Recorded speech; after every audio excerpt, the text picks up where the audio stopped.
Hi guys, tonight we're slowly stepping into the quiet beginnings of a voice that would one day echo across continents. This is the story of a shy boy who grew into one of the most unforgettable performers the world has ever seen. Before the stadiums, before the spotlight, before the roar of millions, there was simply a child who loved sound. So let's move softly into the early days of Freddie Mercury, long before the world knew his name. But before we begin, for those who enjoy slow, thoughtful stories about legendary figures, hit like, subscribe and share in the comments which personality or historical figure you'd like me to cover next. And tell me, where are you watching from? I'm always curious to see the different places my viewers are from. He was born as Farrokh Bulsara on September 5th, 1946, on the island of Zanzibar, a place where warm winds carried music through crowded markets and quiet neighbourhoods. His parents, Bomi and Jer, belonged to the Parsi community, and their traditions shaped his childhood in gentle, steady ways. Even as a small boy, Freddie seemed drawn to the rhythm of life itself. He would listen to the voices around him, the humming of the streets, the subtle melodies hidden in daily routines. People who knew him then would later say that he had a calm, observant spirit. Never loud, never demanding attention, but carrying a spark that felt almost hidden under the surface. His family noticed that he was unusually fascinated by sounds. He would tap patterns on tables, hum quietly to himself, and mimic melodies he heard on the radio with surprising precision. When he turned 8, he was sent to a boarding school in India called St. Peter's, a place far from home, with long hallways, warm classrooms, and evenings filled with quiet study. It was there, in that peaceful, structured environment, that Freddie's love for music began to take shape. He learned to play the piano, first with curious fingers, then with growing confidence, finding that the instrument felt like an extension of his own inner world. Teachers remembered him as polite, gentle, and unusually artistic. He would draw portraits, decorate notebooks, and experiment with the piano in ways that surprised his instructors. Even then, nothing about him suggested the future icon of rock music. There were no dramatic signs, no hints of the flamboyant stage persona that would one day define him. Instead, there was simply a boy who found comfort in melodies, who discovered that music was a place where he could express feelings he rarely put into words. Over time, his classmates began noticing that whenever Freddie touched the piano, even simple tunes became something softer, richer, filled with emotion that didn't quite match his young age. They encouraged him, gently at first, then with real enthusiasm, sensing that he had something special. As the years passed, Freddie continued to develop his musical curiosity, playing school concerts, practicing late into the evening, and exploring different styles with an open mind. But outside the music room, he remained somewhat quiet, preferring to observe rather than push himself into conversations. Those early experiences, shaped by distance from home and the structured calm of boarding school, laid the foundation for the artist he would become, sensitive, expressive, and deeply connected to the emotional power of sound.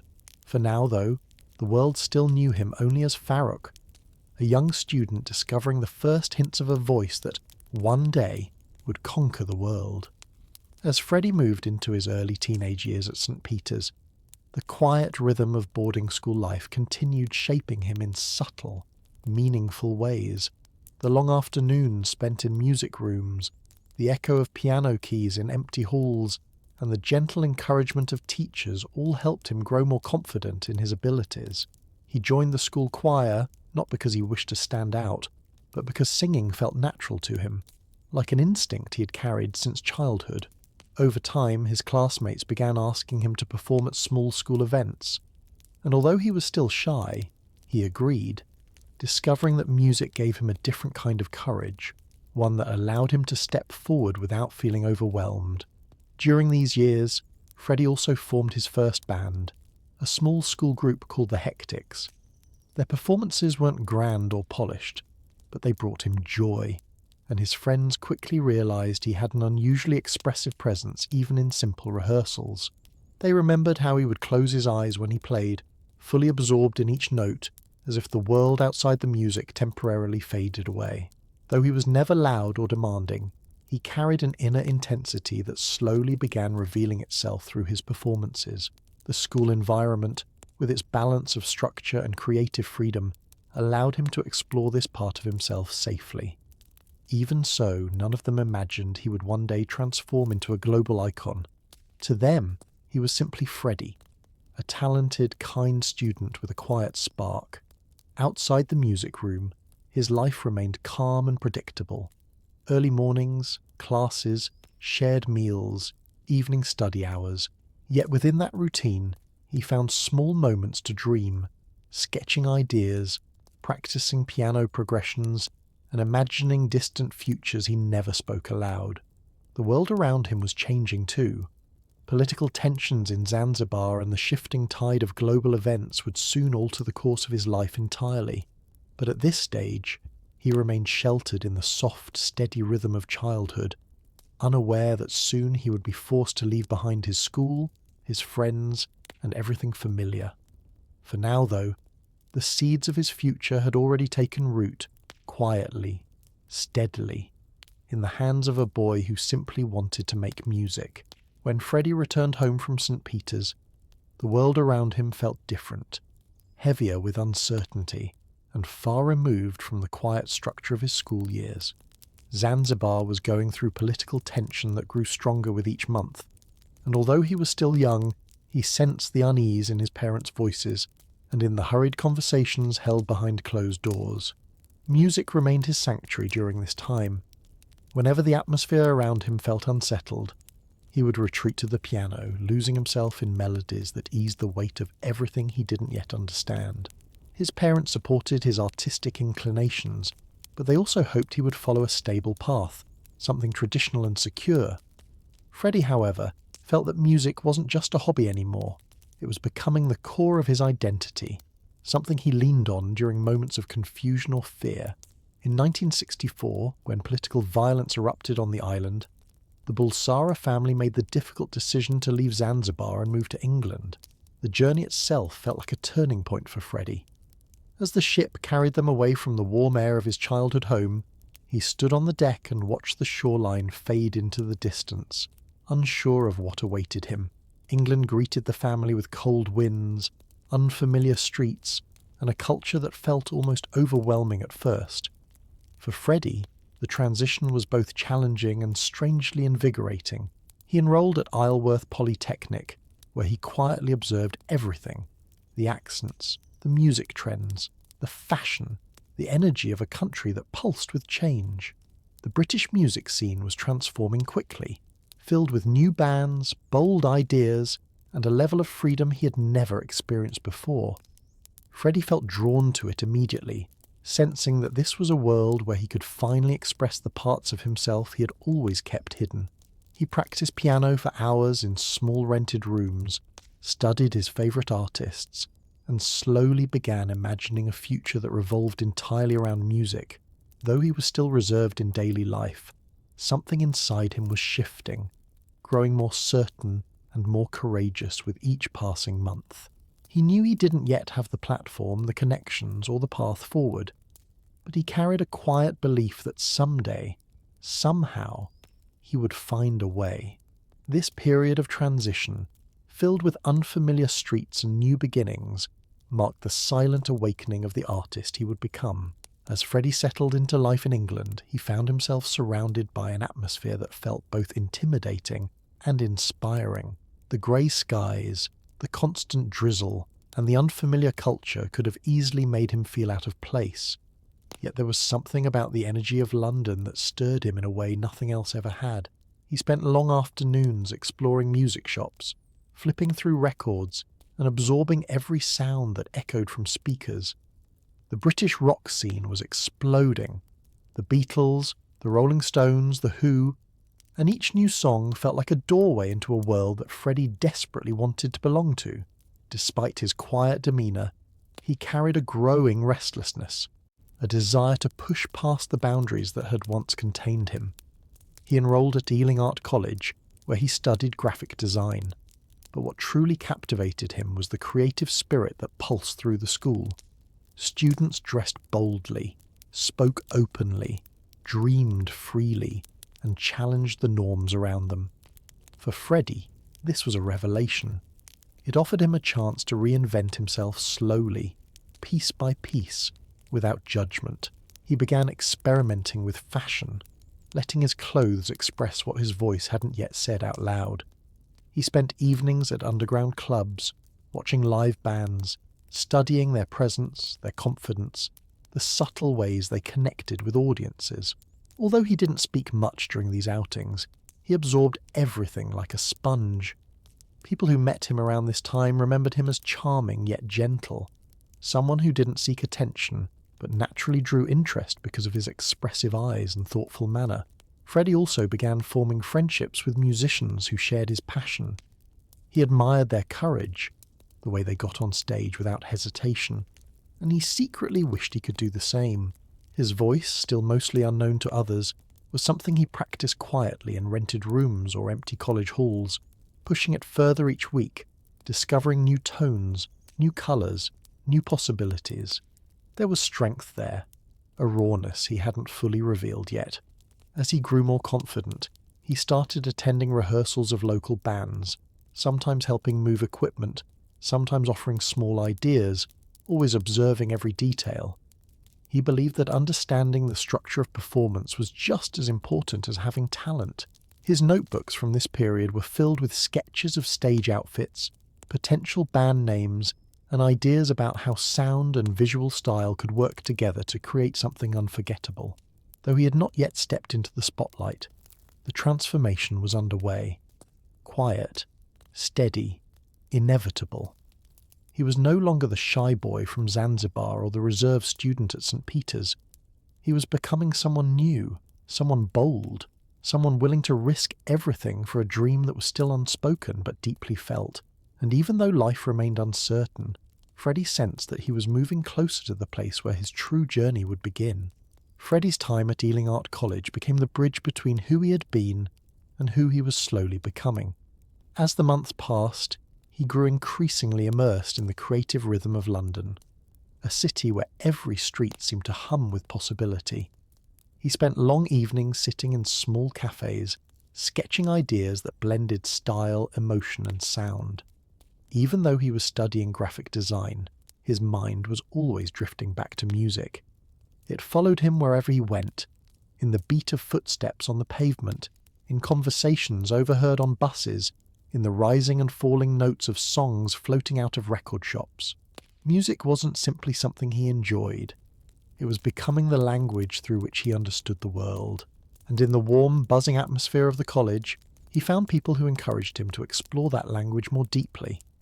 Among them was a fellow student named Tim Staffel, whose confidence on stage fascinated Freddie. Tim was part of a band called Smile, and Freddie admired the way he performed. Calm, assured, and completely present. Whenever Smile played at small venues, Freddie stood in the crowd, observing everything with quiet intensity. He studied their harmonies, the way the guitarist shifted focus between rhythm and melody, the way the audience reacted to certain moments. After the shows, he talked with Tim enthusiastically, offering suggestions, asking questions, and soaking up every detail he could. Behind his gentle demeanour, there was a growing fire inside him. Freddie began to realise that he didn't want to spend his life behind a drawing desk. He wanted more. He wanted the stage. He wanted the freedom to express emotions that had been locked inside him for years. His friends noticed a subtle transformation. He carried himself with more confidence, spoke with more enthusiasm, and expressed his artistic ideas with greater clarity. He still had moments of shyness, but they were now balanced by an inner conviction that seemed to strengthen each day. During this period, Freddie practiced singing constantly. He experimented with his voice, pushing it to reach tones and ranges that felt almost impossible at first. His vocal warm-ups echoed in quiet hallways, stairwells, and empty studios long after classes ended. To those who accidentally overheard him, his talent seemed extraordinary, even shocking. But Freddie remained humble, always feeling that he had more to learn, more to unlock. He also began writing his own songs, simple at first, but filled with emotion.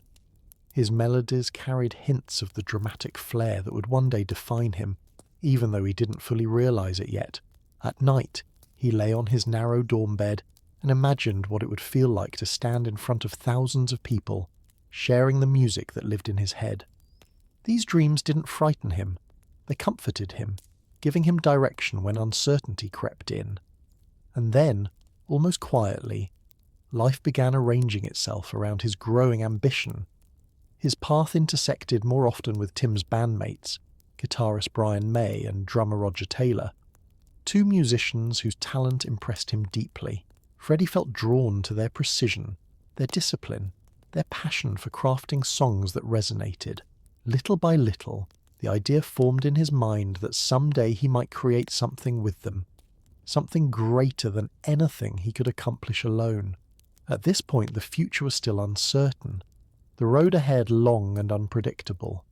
But Freddie sensed that he was standing at the threshold of a new chapter. The dreams that once felt distant were now slowly taking shape in the real world, and though he didn't yet know it, the moments he was living, these quiet rehearsals, late-night conversations and small performances, were laying the foundation for the band that would one day transform him from an aspiring artist into a legend. Freddie's world shifted again when he began spending more time with Brian May and Roger Taylor, drawn not only to their talent, but to the sense of purpose that surrounded them. Smile was still a small band, playing modest shows in dimly lit clubs, yet there was something magnetic about the way the three of them connected. Freddie admired Brian's calm intelligence, the patience he brought to every rehearsal, and the warm, carefully shaped guitar tone that instantly stood out from anything else in the local scene. Roger, on the other hand, was lively and confident, with a voice that carried a hint of rebellious charm and a drumming style that seemed to pulse with optimism. Whenever the three of them talked about music, the conversations flowed easily, as if they were speaking a shared language. Freddie often shared his ideas freely, sketching out concepts for stage presence, harmonies, and even logo designs. At first, Brian and Roger simply enjoyed his enthusiasm, but over time, they began to sense the depth of his artistic vision. Freddie wasn't simply dreaming of being on stage. He imagined entire worlds, costumes, lighting, dramatic moments, emotional arcs, all long before he had a platform to express them. Meanwhile, behind the scenes, Smile was facing quiet tension. Tim Staffel, who had been the band's singer, loved music but was starting to drift toward other interests. Freddie could see it in the way Tim approached rehearsals with less excitement, as though a piece of his heart was pulling him elsewhere. Freddie understood that feeling intimately. He recognized the moment when one chapter ends and another begins. So when Tim eventually left Smile to pursue other opportunities, Freddie felt a mixture of sadness and unmistakable clarity.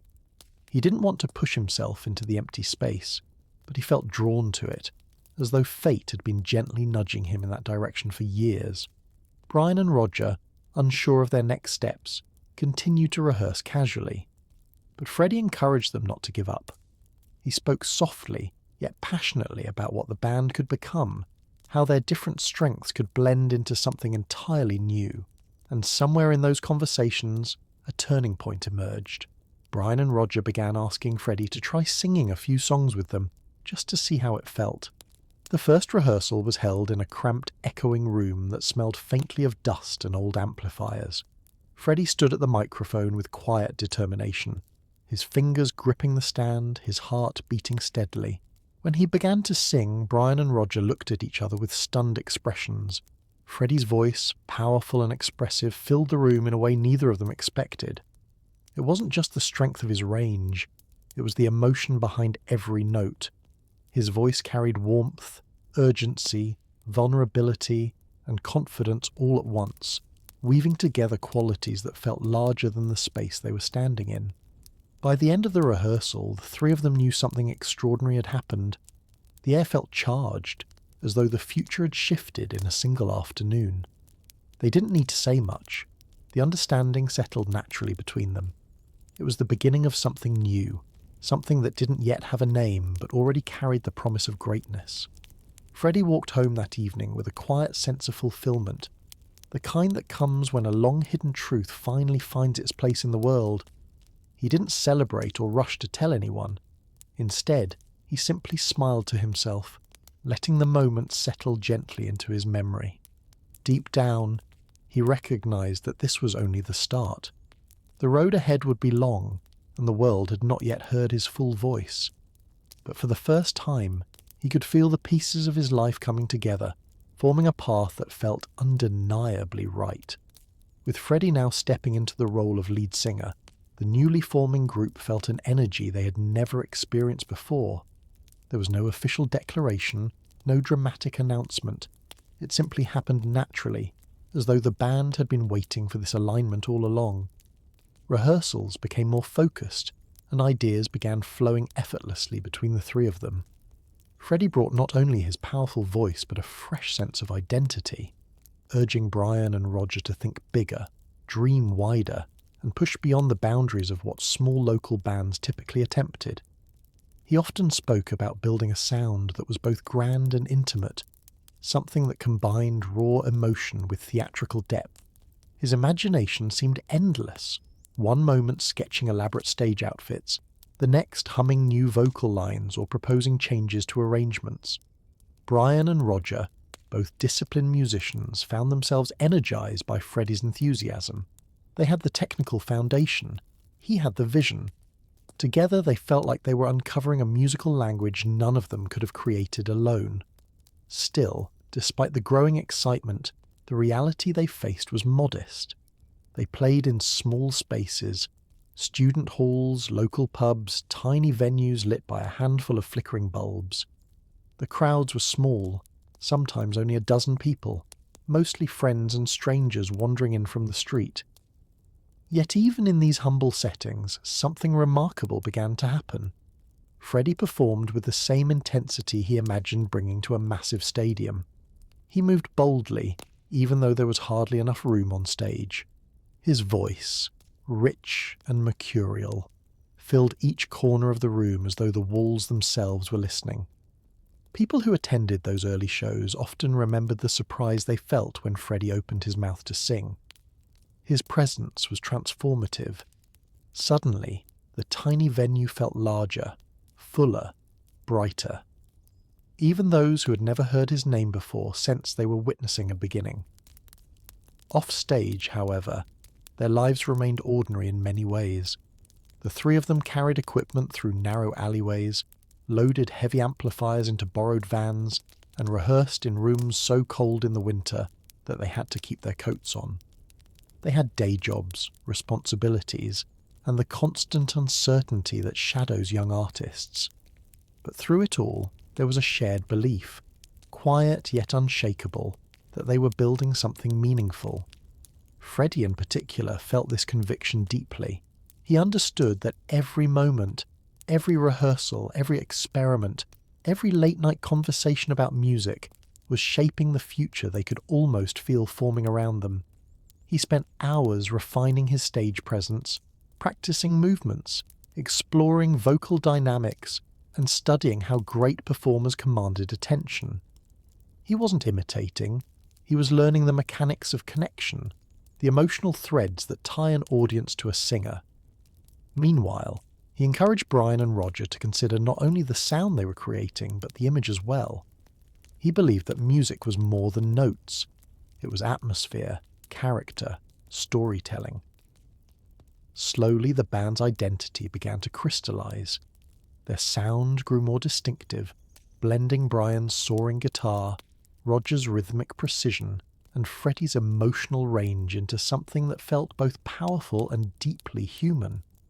And although the world hadn't yet heard them, the foundation of their future greatness was already forming quietly, night after night, in those cramped practice rooms and tiny stages where imagination was the only limit.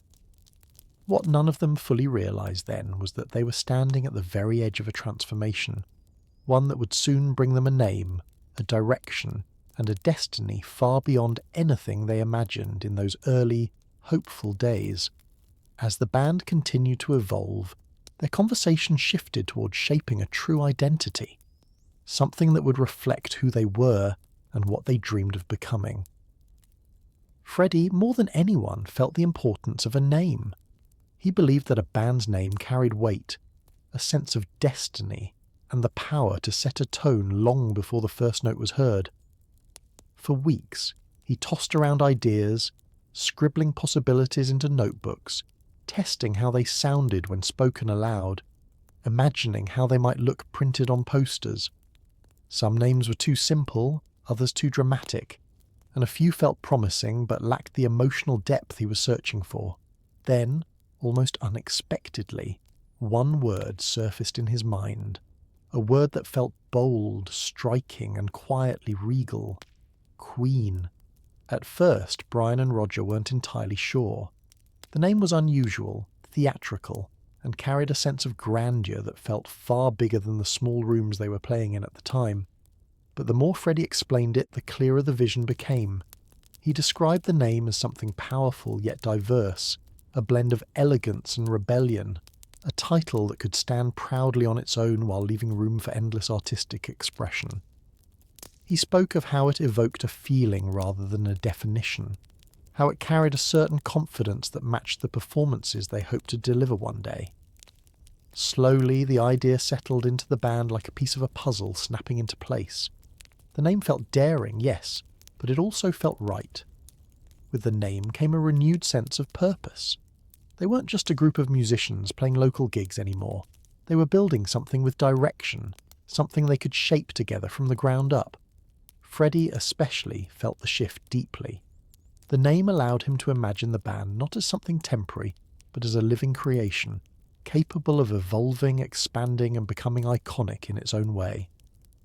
With their identity forming, the band poured even more energy into their rehearsals.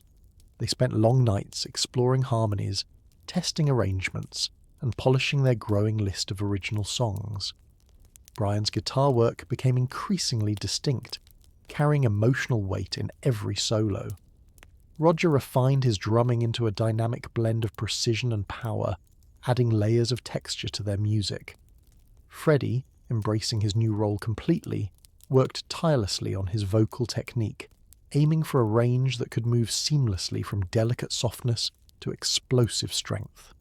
Together they began shaping a sound that felt theatrical yet grounded, emotional yet controlled. Their progress was slow, often challenging but steady. They still played to small audiences, still carried heavy equipment through side streets, still balanced their musical ambitions with everyday responsibilities. But something was different now. With every rehearsal, every decision, every moment of collaboration, they were building a foundation strong enough to carry the weight of their dreams. And although they didn't yet know how far the name Queen would travel, they understood they were stepping into a new chapter, one where their future, once uncertain, now shimmered with possibility. With their new name set in place, Queen moved forward with a quiet determination that felt stronger than anything they had known before. The small victories, tightening harmonies, finishing a new song, hearing a positive comment from someone in the crowd, began to stack gently on top of one another, building momentum in a way that felt subtle but unmistakable. Freddie, Brian, and Roger spent countless evenings in cramped rehearsal spaces where walls vibrated with the echo of their efforts, and the floor often felt cold beneath their feet. They experimented constantly, pushing their sound into new shapes, blending elements of rock, opera, and theatrical storytelling in ways that felt unusual for the time. Freddie brought boundless imagination to these sessions. He spoke about music as if it were a universe that could be moulded into anything they dreamed of. He imagined grand vocal sections layered like choirs, guitar solos that felt like emotional conversations, and rhythms that carried both strength and delicacy. Sometimes the others weren't sure how to translate his ideas into reality, but Freddie's conviction made them try anyway. Many early sessions involved mistakes, laughter, and moments of frustration, yet even the missteps taught them something valuable about who they were becoming as musicians. Meanwhile, life outside the band remained grounded and often challenging. Money was tight, and they still held on to day jobs to pay for equipment and recording time. They often walked home late at night, carrying instrument cases through dim streets, tired but strangely fulfilled. Their schedules were demanding, leaving little room for rest, but the fire that drove them forward helped ease the exhaustion. During this time, they also met John Deacon, a quiet and thoughtful bassist whose calm presence balanced the group instantly. John was not as outwardly expressive as the others, but his playing was precise and steady, bringing a new kind of stability to their developing sound. Freddie appreciated John's reliability and gentle nature. He admired how John could remain composed even when rehearsals grew intense or experimental. The four of them found an unexpected harmony, not just musically but personally, fitting together with the kind of ease that is rare and often impossible to manufacture. With John joining the band, Queen finally felt complete. Their rehearsals grew more confident, more aligned, as though every member now carried a piece of the map that would guide them toward their future. Together, they created arrangements that were richer, more complex and more ambitious than anything they had attempted before. And while they still had no record deal, no major stage, and no public recognition, something inside them was shifting. The pieces of their identity were locking into place, forming a sound that was unmistakably theirs. Freddie sensed this shift in his bones. He believed deeply that Queen was no longer a hopeful project. It was a destiny unfolding step by step, rehearsal by rehearsal. Even on the quiet nights, when the city outside felt still and empty, Freddie felt the momentum gathering around them like a soft rising tide. They were not famous yet, but they were ready, and soon the world that didn't yet know their name would begin to hear the first echoes of the music that would carry them far beyond those small rooms and dimly lit stages. With Queen now complete as a four-piece band, the next challenge was finding a way to capture their growing sound in a form that others could hear. They rehearsed endlessly, shaping every note with precision, but rehearsal rooms could only take them so far. They needed a proper studio, a chance to record demos, and someone willing to believe in their potential. In those days, the music industry was crowded with aspiring bands, each hoping for attention, and opportunities were scarce. Still, Freddie refused to be discouraged. He carried a quiet confidence that Queen was meant for something bigger, and his conviction often helped the others push through moments of doubt. They eventually connected with a small but promising studio that allowed them limited access to equipment during off hours, times when most people were home resting, but Queen was just getting started. These late-night recording sessions became a crucial part of their journey. The studio was far from glamorous. Dim lights, aging equipment, and a lingering smell of warm cables and dust. Yet for Freddie and the band, it felt like a sacred space. They approached every session with focus and care, learning how to translate their ideas into tangible sound. Freddie layered harmonies with near-obsessive attention, testing how many vocal tracks he could stack before the mix became too heavy. Brian experimented with guitar tones, trying new combinations of amps and effects to find the distinctive singing sound he imagined. Roger refined drum patterns that balanced power with clarity, and John built bass lines that connected everything with quiet intelligence. Those early recordings weren't perfect, but they captured something alive, something that hinted at the imagination and depth Queen carried within them. Outside the studio, their live performances continued to sharpen their skills. The audiences were still small, but Freddie approached each show with growing confidence. He began to move differently on stage, testing gestures, eye contact, and ways of commanding attention. He watched how crowds reacted, noting the moments when the room seemed to connect with him, and used those observations to shape his evolving stage persona. Even when only a handful of people were watching, Freddie treated each performance as if it mattered deeply, because to him, it did. Slowly, word began to spread. Local musicians, friends of friends, and occasional passers-by who wandered into their shows started talking about the band with the unusual name and the singer whose voice seemed to open the room like a spotlight. They didn't have fame yet, but they had something almost as important: curiosity. People were beginning to notice. The band also started sending their demo tapes to labels, hoping that someone would take a chance on their sound. Many tapes went unanswered, some were politely declined, and a few came back with vague promises. The industry could be unpredictable, but Freddie didn't let setbacks shake him. He believed that the right opportunity would come at the right moment, and until then, they would keep working, keep refining, keep growing. During this period, Queen also began shaping the visual side of their identity. Freddie sketched ideas for album art, experimented with typography, and envisioned how the band might appear on posters one day. He saw image and music as equal partners, two halves of the same expression. The band trusted his instincts, recognizing that his artistic background gave them an edge, a sense of cohesion many young groups lacked. Everything was still fragile, still uncertain, but the foundations were becoming stronger. Piece by piece, night by night, Queen was building a world that reflected who they were and who they hoped to become. And although the breakthrough had not yet arrived, Freddie felt it approaching like a distant but growing light, steady, patient, and full of promise. As Queen continued refining their sound, their hard work began to attract the attention of people who understood the potential hidden in their rough late-night demos. One of the first significant steps forward came when they connected with producers who admired their ambition, even if the band had yet to fully shape their identity. These early supporters didn't offer immediate fame or major contracts, but they offered something just as valuable: belief. With this encouragement, Queen gained access to better equipment, cleaner recording spaces, and more structured sessions. Freddie embraced these opportunities with quiet intensity, treating every moment in the studio as if it were the key to unlocking their future. He pushed himself to record harmonies with greater precision, sometimes layering his voice dozens of times to achieve the depth he imagined. The band noticed his growing confidence, and rather than being overwhelmed by his intensity, they found themselves inspired by it. Brian continued fine-tuning his guitar sound, working tirelessly to create tones that were both warm and commanding. Roger focused on dynamics, ensuring the drums carried both energy and clarity.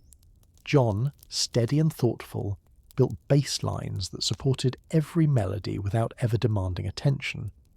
Their collaborations were becoming smoother, more intuitive, as if each member had learned to listen not only to the notes, but to one another's instincts. Off-stage, life remained modest. They shared cramped flats, cooked simple meals, and relied on each other for support during the more uncertain days. Yet even in the quiet moments, drinking tea after rehearsals, walking home through cool evening air, they could feel the slow but real momentum building. Freddie especially sensed that everything they were doing was leading toward a larger moment. He spent hours imagining how their future albums might sound, how their live shows could unfold like stories, and how audiences might react to the blend of emotion and spectacle he hoped to create. During small gigs, more people began lingering after the show, asking about upcoming performances or offering praise for Freddie's voice. Even those who didn't fully understand the band's direction felt that something about their sound stood out. The harmonies were richer, the arrangements more daring, and Freddie's presence increasingly magnetic. He experimented with subtle gestures, finding ways to draw the audience in without overwhelming them. These early performances became a kind of training ground, a place where Freddie learned how to hold a crowd's attention with nothing more than a look, a breath, or a shift in tone. At the same time, the band's demo tapes slowly made their way into the hands of people who mattered. Some responses were lukewarm, but others hinted at interest, inviting them to keep sending updates. Each small acknowledgement helped fuel their determination. They weren't chasing trends. They were building something personal, something that reflected the blend of their personalities and dreams. Though they could not yet see the full shape of their future, they sensed they were inching closer to the breakthrough they had been working toward.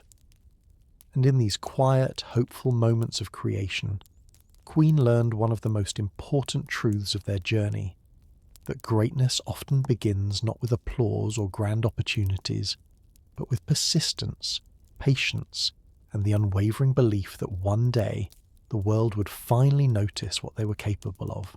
As the band kept moving forward, one of the biggest turning points came when Queen gained access to a more professional studio environment, this time with engineers who truly recognised the ambition behind their experimental sound. These sessions were still limited, often squeezed into late-night hours when the studio was otherwise empty, but they offered a level of clarity and precision the band had long been craving. Freddie entered these rooms with a sense of quiet purpose, approaching each microphone and each take as though it were a step towards something far greater than any of them could yet see.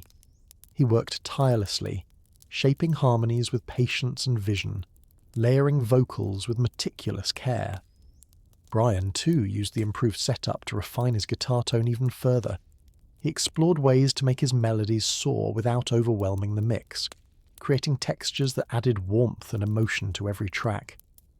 Roger pushed himself to bring more dynamic contrast into his drumming, while John remained the anchor, grounding the band's evolving sound with steady, thoughtful bass lines.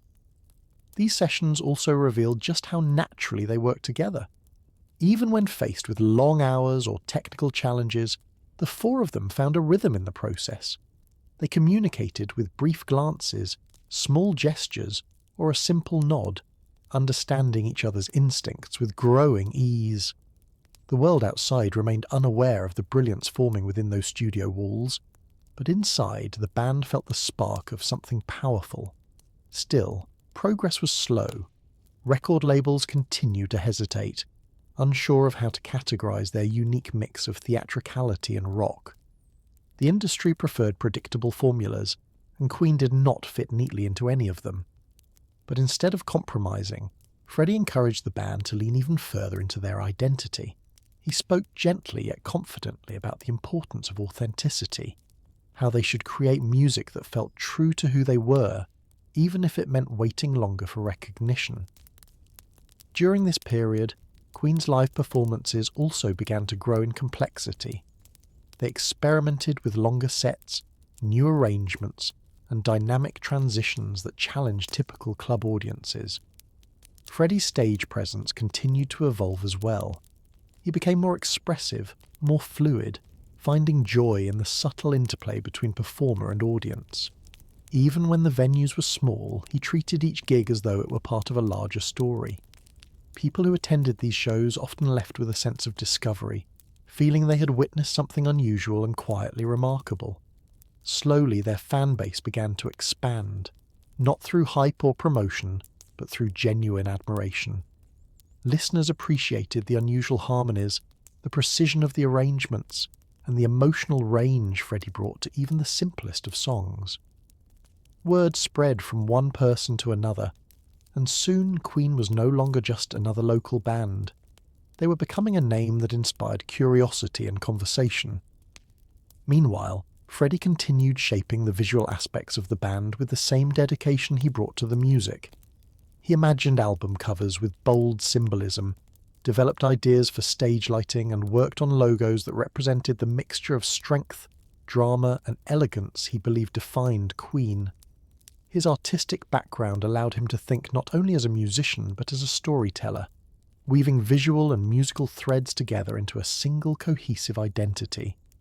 And though they were not yet famous, and though their future remained uncertain, the band could feel the momentum gathering. Each rehearsal, each new idea, each late-night recording session brought them closer to the moment they had been quietly working toward. The moment when someone outside their small circle would finally recognize the brilliance that had been growing, patiently and steadily, all along. As Queen continued building momentum, a moment finally arrived that shifted their path in a quiet but meaningful way. Through a combination of persistence, luck, and the growing buzz surrounding their live shows, the band caught the attention of staff at a major recording company. It wasn't a full contract yet, not even a formal invitation, but it was an opportunity, one they had been waiting for since their earliest rehearsals in cold, echoing rooms. The company offered them limited studio time to create a set of polished recordings, something far more refined than their previous demos. For Freddie, this was a chance to prove not only their talent but the depth of their artistic vision. He approached the sessions with gentle confidence, determined to show what Queen could become if given the right platform. In the studio, the band worked with a quiet intensity that surprised even the engineers. Freddie recorded harmonies with extraordinary precision, shaping layers of sound that rose and fell like gentle waves. Brian composed guitar parts with a balance of strength and warmth, exploring the emotional edges of every melody. Roger tightened his rhythms, focusing on clarity and energy, while John anchored each song with understated brilliance. Their sound, once scattered through late-night practice spaces, now felt unified, complete, and undeniably theirs. Even the producers noted how unusual their teamwork was. There was no ego, no competing for attention, just four musicians listening deeply to one another, shaping sound with patience and respect. When the recordings were finished, the band stepped into the cool evening air feeling both exhausted and invigorated. They didn't know yet whether the company would move forward with them, but they sensed that something significant had changed. Their music finally existed in a form that reflected who they truly were. During this period, Queen's live performances took on even greater importance. Crowds grew slowly but steadily, with people returning show after show, drawn by the band's growing confidence and Freddie's evolving stage presence. He moved with a sense of fluidity and purpose, guiding the audience gently through each moment. There was no rush, no trying to force energy into the room. Instead, Freddie learned to build atmosphere with subtle gestures, letting his voice carry emotion that felt almost hypnotic. Even those unfamiliar with the band found themselves captivated. Friends brought friends, musicians told other musicians, and slowly a community formed around their music. Freddie cherished these early supporters deeply. He spoke softly about how every person who believed in their sound felt like a part of the journey, helping the band step closer to their dreams. Meanwhile, behind the scenes, the band continued refining their identity. Freddie worked on designs for potential album covers, blending symbols from astrology, mythology, and personal history. He believed that Queen should be more than a band. They should be an experience, a world where sound and imagery merged into something unforgettable. The others trusted his instincts completely. They could see how naturally his artistic sensibilities shaped the band's direction, giving them a level of cohesion rare for young groups. And though Queen still hovered on the edge of recognition, the progress was undeniable. They were no longer a small group hoping for attention. They were becoming a band with a defined sound, a growing presence, and a vision powerful enough to carry them into their first true breakthrough. As the polished recordings from their studio sessions circulated quietly within the label, Queen found themselves in a strange in-between moment, a space where hope and uncertainty mixed softly. They continued performing and rehearsing, unsure of when or if the company would make a decision, yet the band felt an unusual calm settling over them. Freddie especially sensed that they were moving in the right direction, even if the path ahead remained hidden. During this time, the band focused on refining their live sound, treating every performance as a chance to grow. Their shows became slightly more structured, their transitions smoother, their presence on stage more cohesive. Freddie allowed himself to experiment further with subtle theatrical elements, not flashy or overwhelming, but small touches that added personality and atmosphere. He became more comfortable interacting with the audience, sometimes pausing between songs to let the room breathe, sometimes holding a single note long enough to leave everyone silent. These moments taught him how to shape energy without force, how to guide listeners through emotional shifts with nothing more than tone and timing. The other members also evolved. Brian's guitar work grew more expressive, carrying emotion that felt almost conversational. Roger's drumming developed intricacy and sensitivity, blending power with a gentler understanding of dynamics. John's bass lines deepened, weaving through the music with a calm intelligence that held everything together. Their progress didn't come from sudden bursts of inspiration, but from steady, patient effort. Quiet hours spent perfecting details, adjusting harmonies, and strengthening their musical chemistry. Meanwhile, the band's circle of supporters continued to grow, not through advertising but through word of mouth. People who attended their shows often spoke of a unique feeling, a sense that Queen was not just playing music but creating an atmosphere, a world that listeners could step into for a short time. The buzz was small but sincere, and sincerity, Freddie believed, mattered far more than hype. And then, almost without warning, the long-awaited call came. The label invited them to a meeting to discuss the possibility of a full recording contract. The moment felt surreal. After years of rehearsals in cold rooms, late-night sessions, and quiet belief, they finally had a real chance to bring their music to the world. They arrived at the meeting with a mixture of nerves and quiet excitement. The discussions were calm, professional, and filled with careful questions. The label recognized Queen's unusual sound, operatic harmonies, theatrical arrangements, and strong musical precision, and acknowledged it was different from most bands of the era. But instead of seeing this as a risk, they saw it as an opportunity. They believed that Queen had the potential to carve out a place of their own, something fresh in a crowded industry. When the band stepped outside after the meeting, the air felt different, as if the city itself knew something had shifted. Nothing was finalized yet, but the possibility alone filled them with renewed determination. Freddie smiled softly, aware that this was not the destination but the doorway.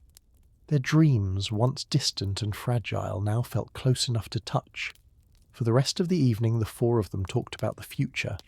Album ideas, potential songs, the sound they hoped to create. The conversations were full of imagination but grounded in gratitude.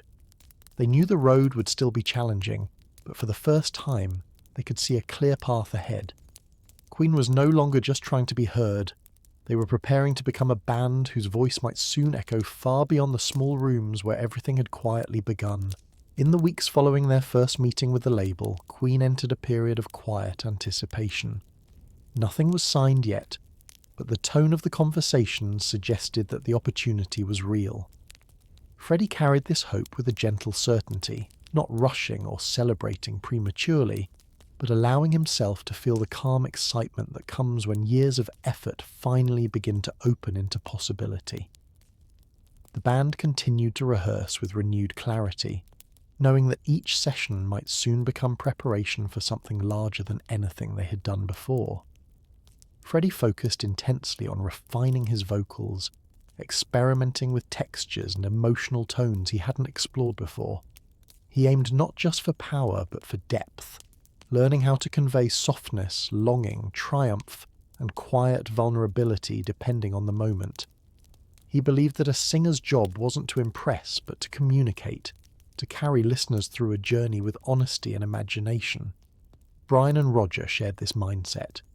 Their rehearsals became more meticulous, their discussions about arrangements more thoughtful. John, steady as always, offered insight in subtle, well-timed moments that often shifted a song in the right direction. They found themselves listening more deeply to one another, discovering nuances in their music that had previously gone unnoticed.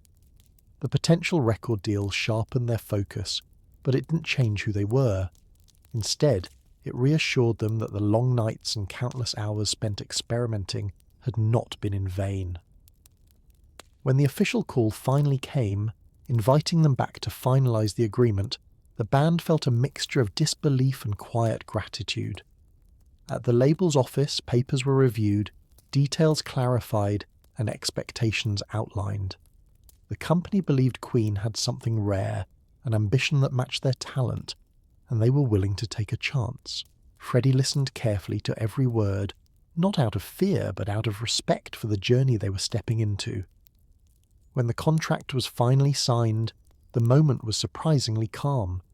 There was no dramatic celebration, no burst of noise, just four musicians sitting together afterward, letting the reality settle in. They were now a signed band. They were going to make a real album. They walked through the city afterward without rushing, absorbing the quiet significance of what had happened. Freddie in particular felt a deep stillness. The boy who once practiced alone in boarding school music rooms the teenager who left Zanzibar in uncertainty, the young adult who navigated strange new streets in London. He could feel all those versions of himself standing inside this moment with him. Over the following days, the band met frequently to discuss the project. Freddie encouraged them to think of the album not as a collection of songs, but as a complete experience. He imagined tracks that flowed into one another, harmonies that supported emotional themes, and a sound that felt bold, layered, and unmistakably theirs. The others shared this enthusiasm, offering ideas that grew naturally from their years of collaboration.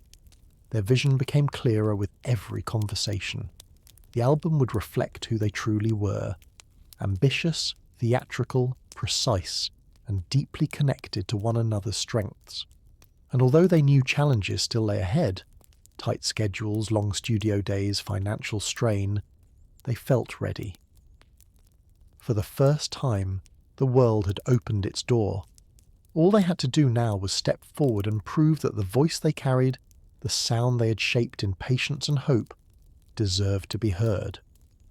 With their contract finally secured, Queen stepped into the studio not as hopeful outsiders, but as a band with a real chance to shape something lasting. The atmosphere was different now, heavier with responsibility, yet brighter with promise. Freddie felt this shift immediately.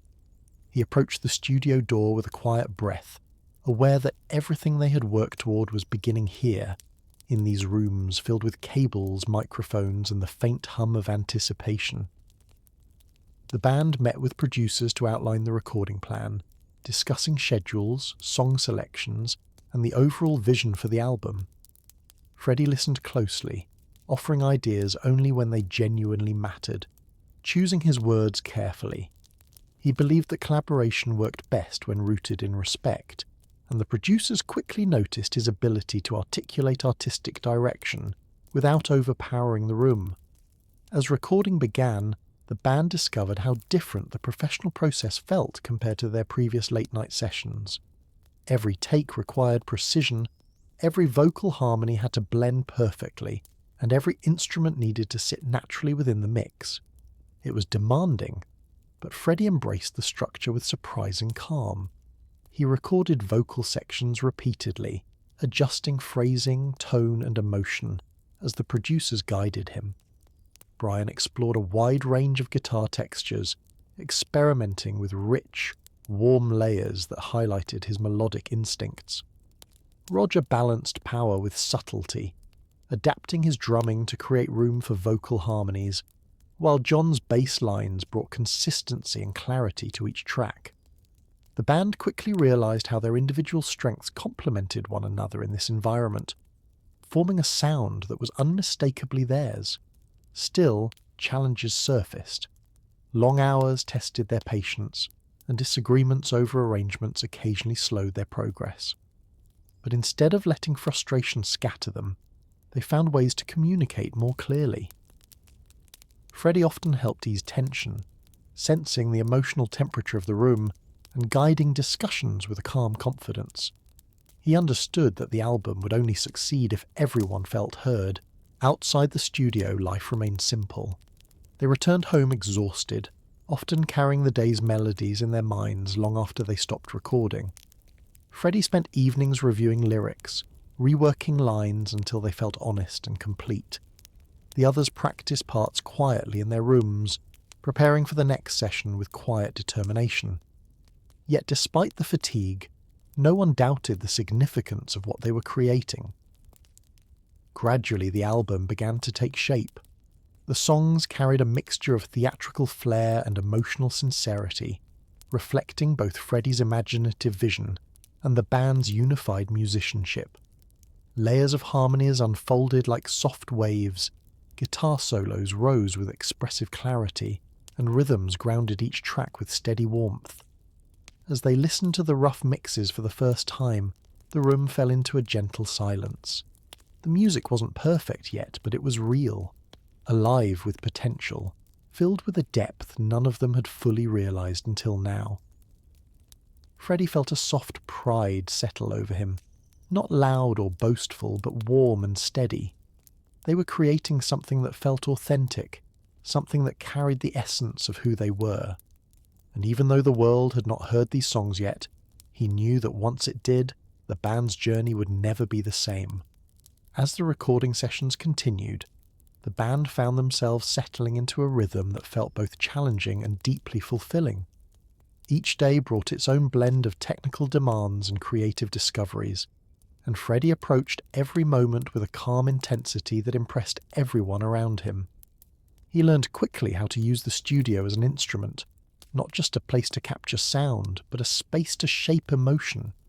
He experimented with vocal textures, leaning into the delicate edges of his range one moment and the powerful resonance of his upper notes the next, always searching for the tone that best expressed the heart of each song. The producers noticed how naturally he adapted to direction, how he could shift from dramatic vibrato to gentle softness, with only a slight adjustment of posture or breath. Brian, too, thrived in this environment. The studio allowed him to sculpt guitar layers with meticulous care, building harmonies that supported Freddie's voice like a second narrator. Roger focused intently on precision, shaping rhythms that balanced energy with clarity, while John continued anchoring the arrangements with subtle but essential foundations. Their sessions often stretched late into the night, yet the band rarely complained.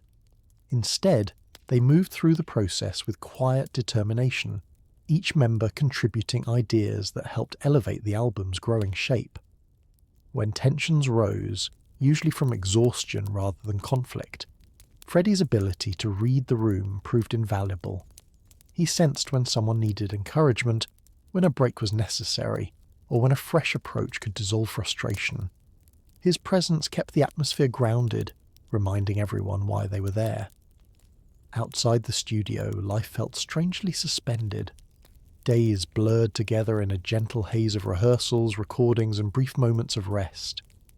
Freddie spent evenings reflecting on lyrics and melodies, sometimes humming softly while walking through the dimly lit streets, letting new fragments of inspiration settle into place.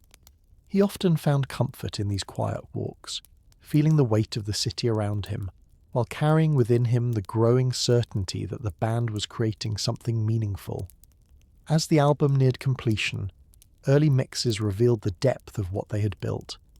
The songs carried a theatrical richness, weaving emotion through harmonies, instruments, and subtle shifts in tone.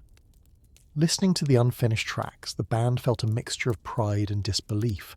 The music sounded fuller than anything they had imagined in their early rehearsal rooms, yet it still held the essence of who they were: ambitious, thoughtful, and united by a shared dream. The label showed increasing enthusiasm as the songs developed, offering encouragement and suggesting possible release strategies. Though the business side of music felt foreign to Freddie, he approached it with the same calm focus he brought to recording, trusting that clarity and honesty would guide them forward. For now, though, their attention remained on finishing the album. They wanted every detail to reflect their identity. The harmonies smooth yet bold, the guitar lines expressive but never overwhelming, the drums powerful without losing sensitivity, and the bass guiding everything with quiet strength. Freddie felt an emotional connection to these songs that was deeper than anything he had experienced before. Each track held a piece of their journey: the uncertainty, the hope, the late nights, and the quiet belief that carried them through the years before anyone knew their name. And as the final touches drew closer, he sensed that the album would not just introduce Queen to the world, it would open a door to a future that none of them were fully prepared for, yet all of them were ready to meet. As the final stages of recording approached, Queen found themselves stepping into a delicate balance between excitement and discipline. The songs now existed in near-finished form, each carrying the emotional fingerprints of countless hours spent shaping harmonies, refining guitar lines, and adjusting tiny details that only the band themselves might ever notice. Freddie felt the weight of this stage deeply. The closer the album came to completion, the more he understood the significance of what they were creating. He approached each remaining vocal session with calm precision, listening carefully to guidance from the producers while trusting his instincts about tone and emotion. He knew that the final takes would define how listeners first experienced Queen, and he treated every moment in front of the microphone as an opportunity to give the music honesty and depth. Brian continued layering guitar parts with a painter's touch, crafting melodies that felt warm, expressive, and unmistakably his. Roger focused on tightening rhythmic transitions, ensuring the songs carried energy without overwhelming the more intimate moments, while John refined bass lines that flowed naturally through the arrangements, binding everything together with quiet grace. As the last pieces fell into place, the band began attending mixing sessions, a process that revealed their music in a new light. Hearing the songs take on clarity and dimension felt surreal. Tracks that once existed only as ideas murmured in rehearsal rooms now carried a richness that filled the studio with presence and warmth. Freddie listened closely, offering gentle feedback only when needed, always mindful of the producer's expertise. He believed collaboration meant knowing when to speak and when to trust. The others admired this approach, recognizing how Freddie's ability to balance vision with cooperation elevated the entire project. Outside these sessions, life briefly softened. There were evenings when the band gathered in someone's flat, drinking tea and talking quietly about the future, not with grand predictions, but with steady hope. They took comfort in each other's company, aware that their bond had strengthened through every challenge they faced. Even moments of silence felt meaningful, filled with the shared knowledge that they were nearing the end of something significant and the beginning of something much larger. When the final mixes were approved, the band sat together in the studio control room as the album played from start to finish. The room was dim, the lights low, and the only sound was their music unfolding in waves. They listened without speaking, each lost in the experience. When the last note faded, no one rushed to break the quiet. Freddie felt a calmness settle over him, a sense of completion mixed with anticipation. The album wasn't perfect, but it was real, heartfelt, and undeniably theirs. Soon it would leave the safety of the studio and enter the world, where listeners would decide what it meant. In the days that followed, the band reviewed artwork ideas, discussed release plans, and prepared for the next phase of their journey. Freddie worked closely on the visual elements, believing that the album should feel like an experience even before a single note was heard. He included symbols drawn from his heritage, the band's personalities, and subtle artistic references, details that gave the project depth and identity.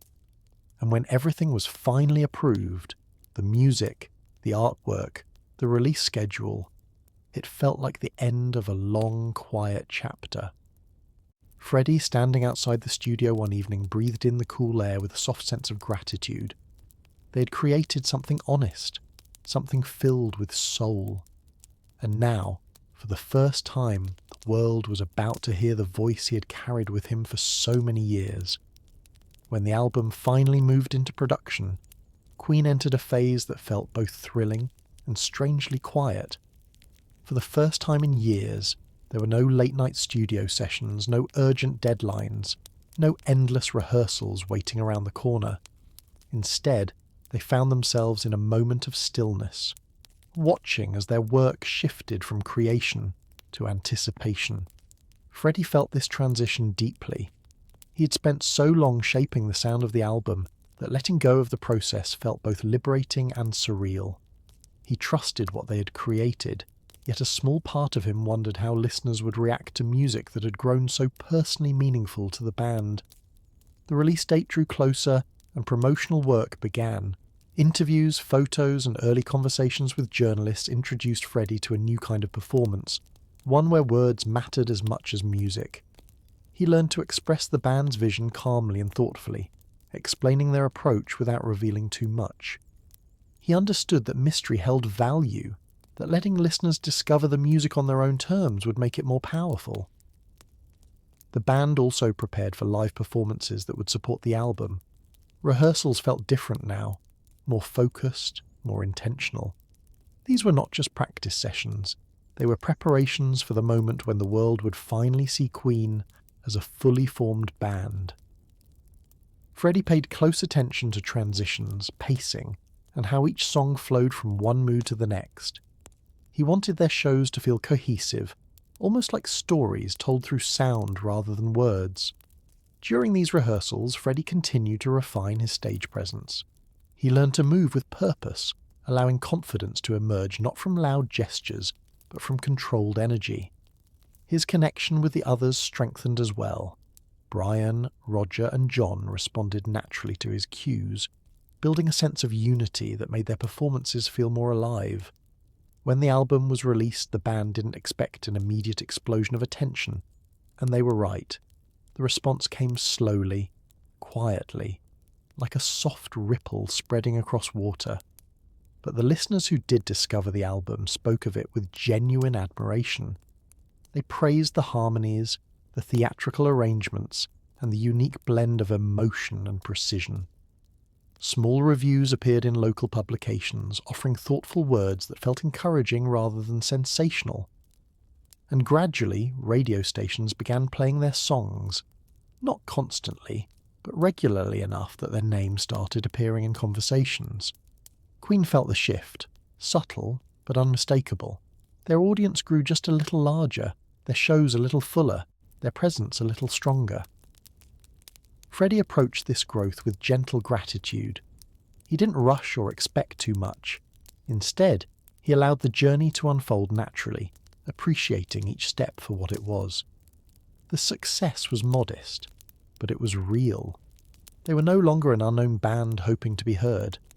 They were becoming a band people recognized, even if only by name or by the echo of a chorus drifting through a radio speaker. And for Freddie, this quiet beginning held a beauty all its own. He knew greater moments lay ahead, moments brighter, louder, and far more demanding. But there was something meaningful about these early steps into the world, something tender and honest. The music they had created in hope was finally finding its way into the hearts of listeners, and that alone made the years of patience feel entirely worthwhile. As the months passed after their album's release, Queen continued to grow at a steady, almost gentle pace. They weren't an overnight sensation, and Freddie appreciated that. He liked the idea of progress unfolding slowly, giving them room to breathe, to learn, to understand what it truly meant to be a band with a voice the world was just beginning to hear. Live performances became their strongest asset. Audiences who attended their shows often left with a sense that they had witnessed something rare, something that felt larger than the small venues where Queen still performed. Freddie's presence, once quiet and exploratory, now carried a relaxed confidence. He learned how to guide the energy of a room with subtle shifts in movement and tone, never rushing, never forcing a moment to unfold before it was ready. The band responded intuitively, shaping each performance around Freddie's emotional cues. Brian's guitar work grew more expressive, weaving gentle and powerful moments seamlessly. Roger added dynamic contrast to the rhythm, while John's calm, focused playing grounded the sound with comforting stability. Their connection on stage felt almost effortless, built on years of trust and patient collaboration. As word continued spreading, more opportunities slowly appeared. They were invited to perform at slightly larger venues, sometimes supporting better-known bands. These experiences taught them not only how to handle bigger crowds, but how to remain centered when surrounded by unfamiliar expectations. Freddie found himself studying the way established performers interacted with audiences, observing how they balanced confidence with humility. He never sought to copy them, but allowed each experience to deepen his understanding of what it meant to connect through music. The band also began writing new material, inspired by the small but meaningful success of their debut.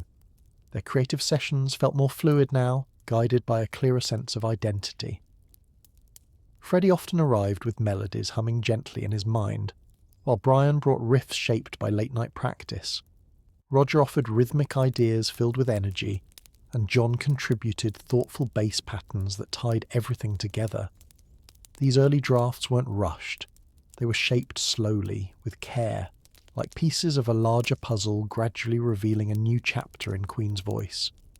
Meanwhile, feedback from listeners and critics helped the band see which elements of their sound resonated most strongly. People praised their harmonies, the emotional depth of Freddie's vocals, and the theatrical qualities that gave their music a unique character. Freddie took all this in quietly, grateful for every word but never letting praise inflate his ego. He believed growth came from listening to audiences, to the band, and most importantly to the music itself. Despite their progress, life remained grounded. They still carried equipment after shows, still navigated tight schedules, still lived modestly. Success hadn't changed their daily reality, but it had changed their outlook. They felt momentum strengthening beneath them, like a tide gradually rising. Freddie sensed that their next album would become an even more powerful expression of who they were. He felt ideas forming within him, bigger, bolder, more emotionally expansive. But he also knew the importance of moving at the right pace. Everything meaningful in their journey had come through patience, through trusting the slow unfolding of their path. And as Queen prepared for what lay ahead, Freddie held on to that belief, letting it guide him gently into the next stage of their story. As Queen began working on new material, the band felt a sense of clarity that had not been present during the creation of their debut. Their identity was stronger now, shaped by months of performing, listening to feedback and growing as musicians. Freddie felt this shift deeply. He could sense a new version of their sound forming inside him, something more refined, more confident, yet still grounded in the emotional honesty that defined their early work. Writing sessions often took place in small rehearsal rooms filled with warm lights and scattered equipment. Freddie arrived with quiet melodies that hovered at the edge of full expression, waiting to be shaped. Brian added guitar ideas that felt richer and more dynamic, while Roger and John supported each developing piece with rhythms and patterns that gave the music structure and flow. There was no rush. They allowed each idea to unfold at its own pace, trusting that patience would lead them to something meaningful. Freddie found himself more open than ever during these sessions, sharing thoughts about emotional tone, pacing, and atmosphere with soft confidence. He understood now how to combine his imaginative instincts with the band's practicality. The others valued his clarity and calm, knowing that his ability to articulate feelings often revealed the deeper direction a song needed. As the new songs took shape, the band felt an increased sense of unity. They were no longer just experimenting, they were crafting. Freddie especially noticed how naturally their strengths blended. Brian's guitar lines carried not only power but gentleness. Roger's drumming moved with purpose and subtlety, and John's bass provided warmth and stability that held everything steady. This balance made the creative process feel smoother, almost peaceful. At the same time, their performances continued to grow. Audiences were still modest in size, but more attentive, more engaged. People sang along to early favourites, leaned into quiet moments, and responded to Freddie's presence with growing enthusiasm. His confidence blossomed in small but meaningful ways. He learned to trust the silence between notes, to allow emotions to surface gradually rather than all at once. These discoveries shaped not only his performances but his writing as well. Outside the music, life remained simple. The band shared meals, took long walks after rehearsals, and spent time discussing their hopes for the next record. There was a quiet comfort in these moments.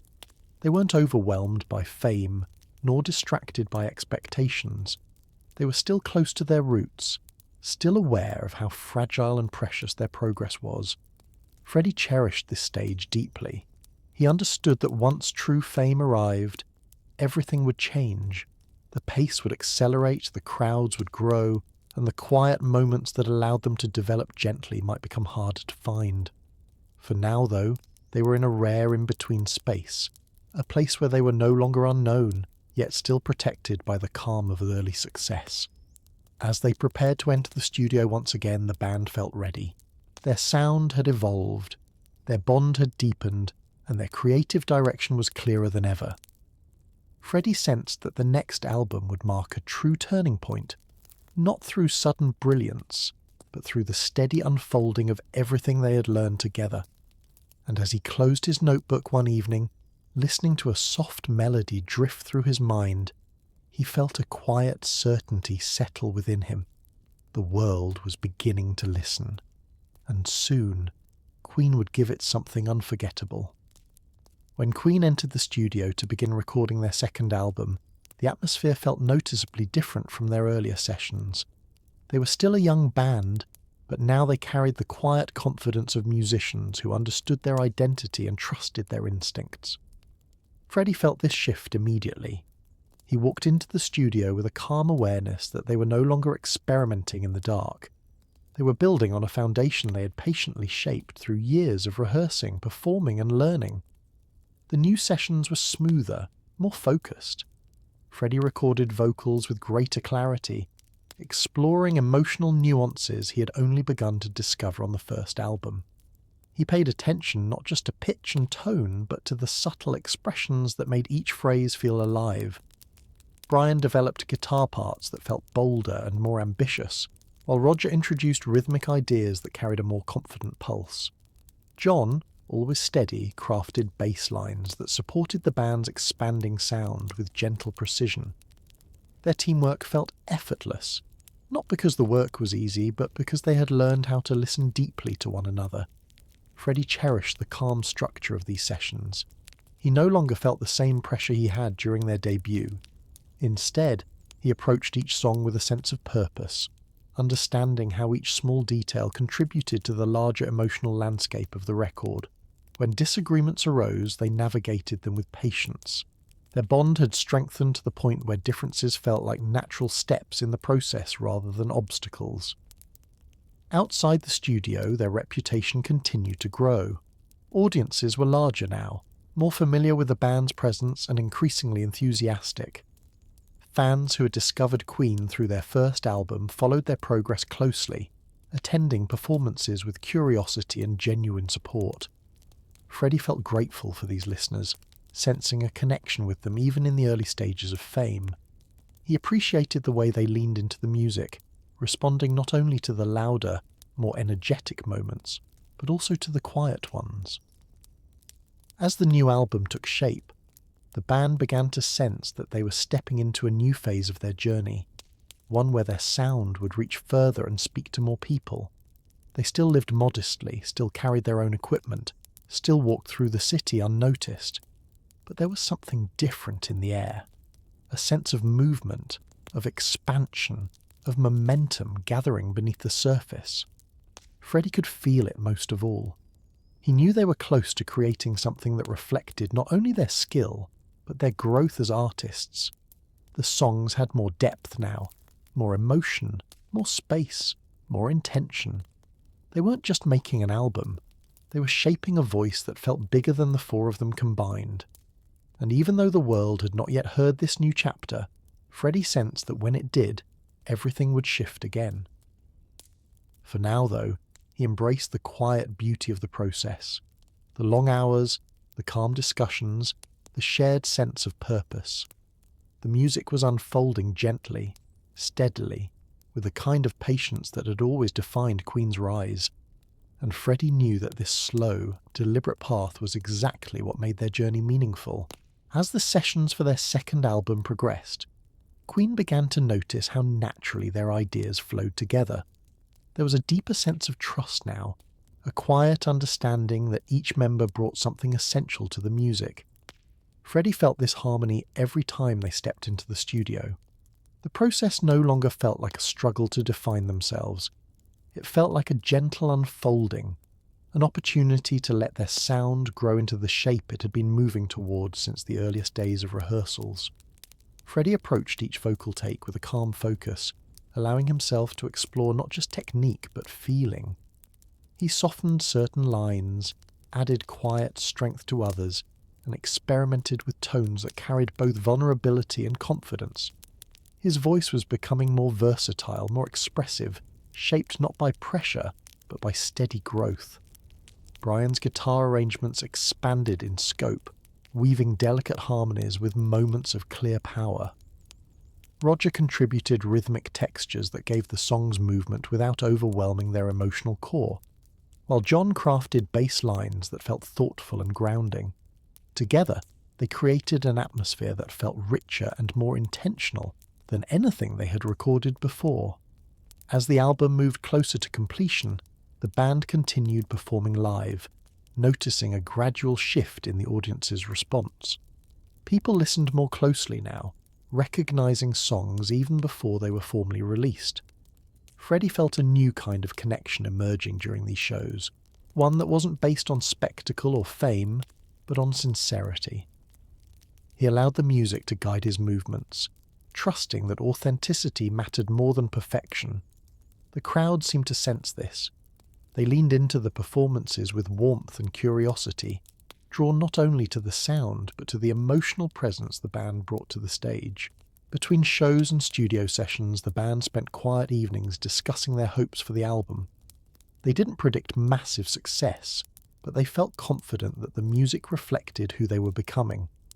Freddie often expressed his belief that growth came from patience, that the band's slow, steady rise was building a foundation far stronger than sudden fame ever could. The others agreed. There was comfort in knowing that their journey had been shaped by persistence, not by shortcuts. When the album was finally mixed and ready for release, Queen felt a sense of calm pride. They knew they had pushed themselves, not for recognition, but for the sake of creating something meaningful. Freddie listened to the final tracks alone one evening, letting the music wash over him gently. He heard not just melodies and harmonies, but memories, late-night sessions, small victories, quiet moments of doubt and reassurance. He felt grateful for all of it. As the release approached, the band prepared for a new cycle of performances, interviews and travel. Life was accelerating, but they embraced it with steady hearts. Freddie understood that their second album would carry them further than the first, but he also sensed that the journey ahead would demand more strength, more patience, and more trust in one another. For now, though, he allowed himself to appreciate the moment, the soft glow of anticipation, the quiet confidence in what they had created, and the knowledge that their voice was beginning to grow louder in the world. When the second album finally reached listeners, Queen felt a shift that was gentle yet unmistakable. The response wasn't explosive, but it was steady. More people were discovering their music, more radio stations were willing to play their songs, and more venues were inviting them to perform. Freddie felt this change most clearly during their shows. Audiences were larger now, their energy carrying a warmth that wrapped around the band like a quiet encouragement. People recognized songs from the new album, reacting with familiarity to choruses and guitar lines that had once existed only in the safe walls of the studio. Freddie approached each performance with newfound assurance. He no longer needed to think about every gesture or every breath. The music guided him, and he followed with grace, allowing emotion to rise naturally. He understood that connection wasn't created through force. It grew through honesty, through presence, through the willingness to let the audience see the heart behind each word. Brian, Roger, and John felt this growth as well. Their playing became more fluid, more confident, as if the music had settled deeply inside them. On stage, the band moved as one, each member responding instinctively to the shifts in mood and energy. After shows, they noticed how people lingered longer near the stage, hoping for a glimpse, a moment, a small interaction. Freddie appreciated these early fans more than he ever expressed aloud. Their quiet loyalty reminded him of the band's early days, when only a handful of people believed in what they were trying to build. Now that handful had grown into something much larger, a community forming gently around their sound. As the album continued to gain traction, the band found themselves busier than ever. Interviews, rehearsals, planning sessions, travel, everything moved at a faster pace. Yet Freddie felt a calming rhythm beneath it all. He didn't rush. He didn't let excitement turn into pressure. Instead, he allowed himself to absorb each moment, trusting that steady progress was more valuable than sudden leaps. Behind the scenes, the band also began shaping ideas for their next steps. They talked about how their sound was evolving, about the theatrical possibilities that Freddie envisioned growing in their live performances, about the emotional landscapes they wanted to explore in future songs. They weren't planning grand transformations yet, just planting seeds. Still, they could sense that something bigger was approaching. The world was beginning to pay attention. One evening, after a particularly strong show, Freddie walked outside into the cool night air and allowed himself a private smile. He wasn't thinking of fame or glory or even the future. He was thinking of the journey, the quiet rehearsals, the small audiences, the patient climb. Everything had been built slowly, gently, with intention. And now, the foundation they had laid with such care was finally strong enough to carry them forward. Queen was no longer simply rising, they were beginning to ascend, and Freddie, aware of both the beauty and the responsibility of that ascent, felt ready to meet whatever awaited them next. As Queen continued touring in support of their second album, the band found themselves stepping into a rhythm that felt both demanding and deeply rewarding. The venues were larger now, the crowds more energised, and the sense of possibility stronger with each passing week. Freddie sensed this shift every time he walked on stage. The lights felt brighter, the applause warmer, and the connection with audiences more immediate than ever before. Yet he carried it all with calm steadiness, never letting the growing attention rush him or change the gentle, deliberate way he moved through each performance. The band had grown remarkably cohesive. Brian's guitar soared with confidence, Roger's drumming carried a controlled power, and John's bass provided the grounding presence that kept every performance balanced. Freddie noticed how instinctively they responded to one another now. They could shift tempos, extend moments, or soften dynamics without speaking a word. It was as if the years of rehearsing in small rooms had taught them a kind of quiet telepathy. Off stage, life was a mix of exhaustion and inspiration. Long travel days, hotel rooms, sound checks, interviews, it all became part of their routine. But the band handled it with maturity, understanding that these moments were stepping stones towards something larger. Freddie often spent quiet hours alone after shows, replaying the evening's performance in his mind, analysing what felt right and where he could bring more emotion. He wasn't seeking perfection, he was seeking truth in every note and gesture. As they moved through cities and countries, Queen began to see their influence widening. Journalists wrote more frequently about their unique sound. Fans brought handwritten letters, small gifts, and heartfelt stories of what the music meant to them. Freddie accepted these gestures with soft gratitude, touched by the sincerity behind them. He valued connection more than admiration, always feeling that the band's growing community was built from genuine appreciation rather than spectacle.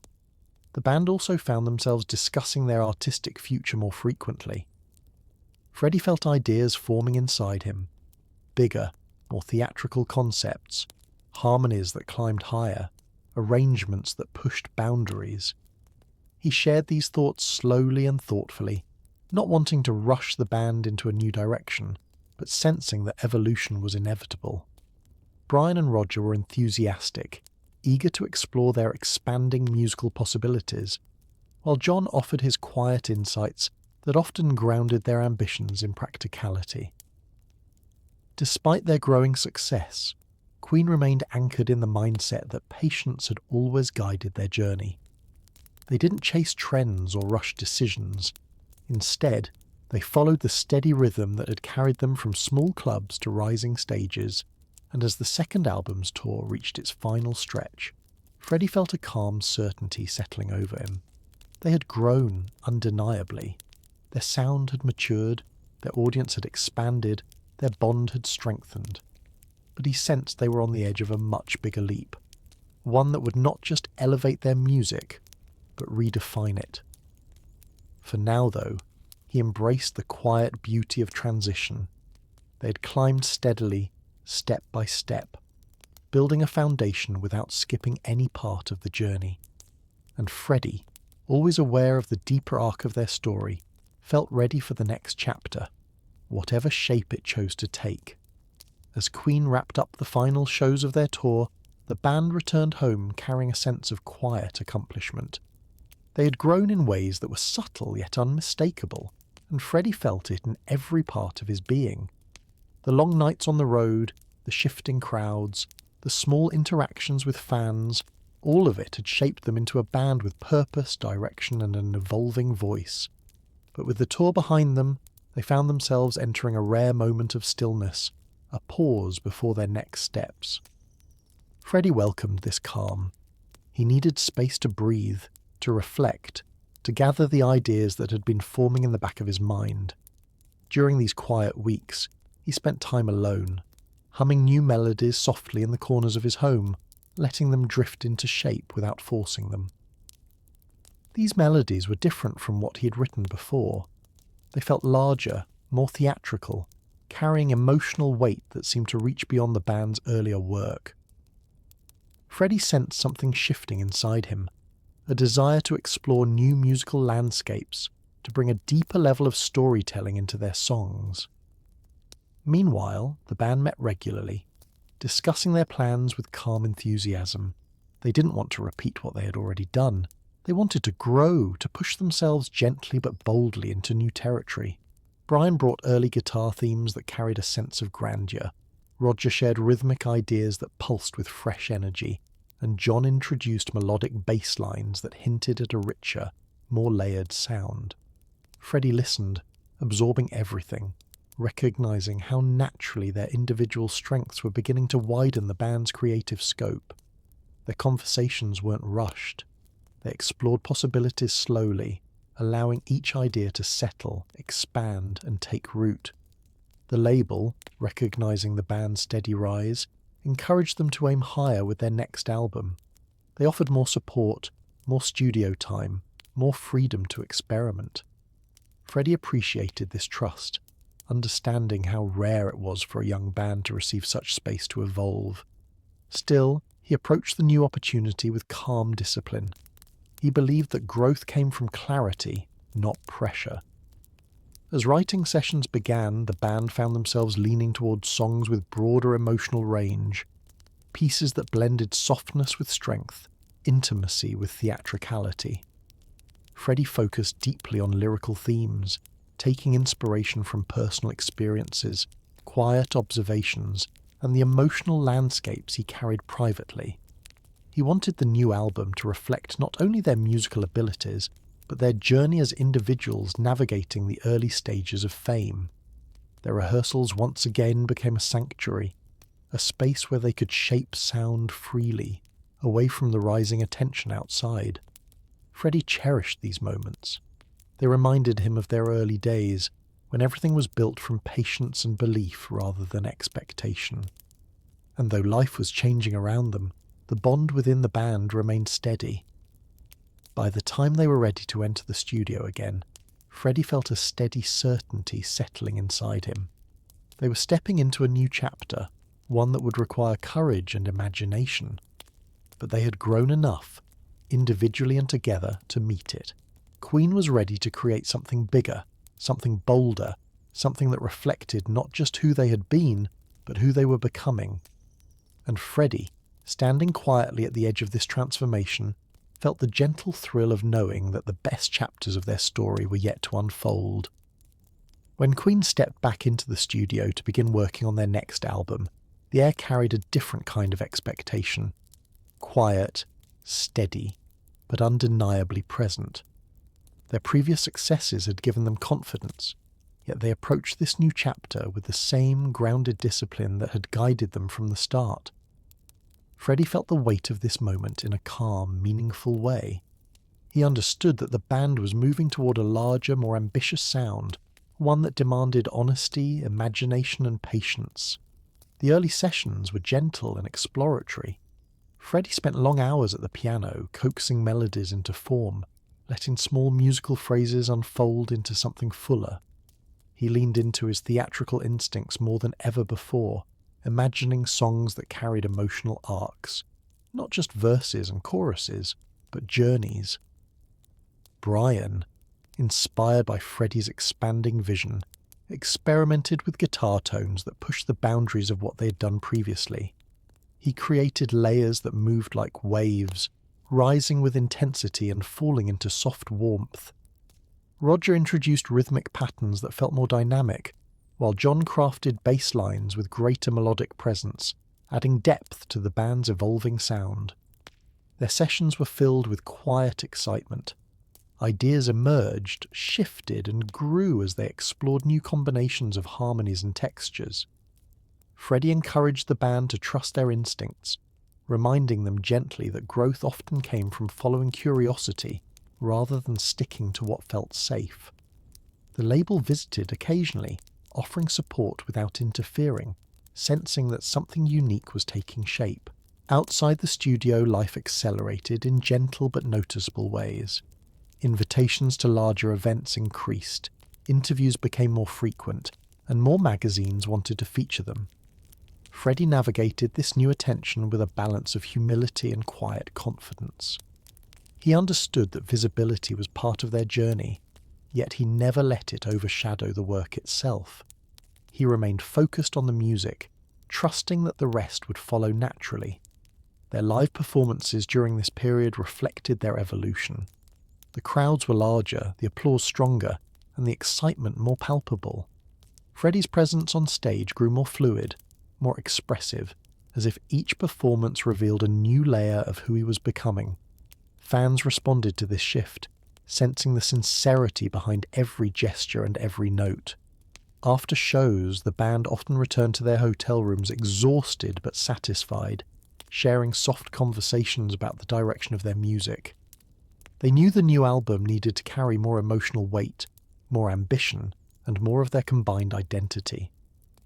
Freddie felt ideas expanding inside him.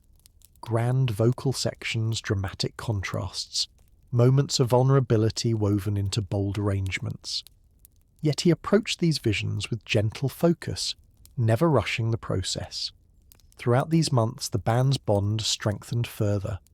They listened to each other closely, trusted one another's instincts, and gave space for every idea to be explored. Disagreements happened, but they were resolved with respect. Queen had learned how to grow together, not apart. By the time the main structure of the new album stood clearly before them, Freddie sensed they were on the verge of something transformative. The songs were stronger, the harmonies richer, the emotional depth unmistakable. And though the world had not yet heard a single note, he could feel the quiet electricity of a chapter that would take them far beyond the steady rise they had experienced so far. This was no longer just evolution. It was the beginning of a true breakthrough. As the recording of their new album moved into its later stages, Queen found themselves surrounded by a sense of quiet anticipation. Everything they had worked on in the previous months was now taking a clearer shape, revealing a sound that felt more expansive, more emotionally layered, and more uniquely their own. Freddie felt deeply connected to this project. Each song carried a piece of their journey, reflecting both the confidence they had built and the vulnerability they were learning to embrace. He recorded vocals with a calm precision, allowing himself to explore moments of softness, theatrical intensity, and everything in between. He wasn't simply singing lines, he was breathing life into stories, shaping emotion through tone and timing. The band supported this vision intuitively. Brian created guitar arrangements that moved with fluid dynamics, adding subtle warmth to quiet passages and bold clarity to larger, more dramatic moments. Roger shaped drum patterns that captured both energy and restraint, while John added melodic bass lines that grounded the songs with thoughtful steadiness. Their teamwork had reached a point where each member understood not only their own role, but the emotional landscape each song needed. The studio atmosphere during this time was calm and focused. Even when challenges appeared, an arrangement that wasn't landing, a harmony that needed rethinking, the band approached every obstacle with patience. They trusted the process they had built together. Freddie often guided these discussions gently, offering insights that helped shape the emotional direction of a track without overshadowing anyone's ideas.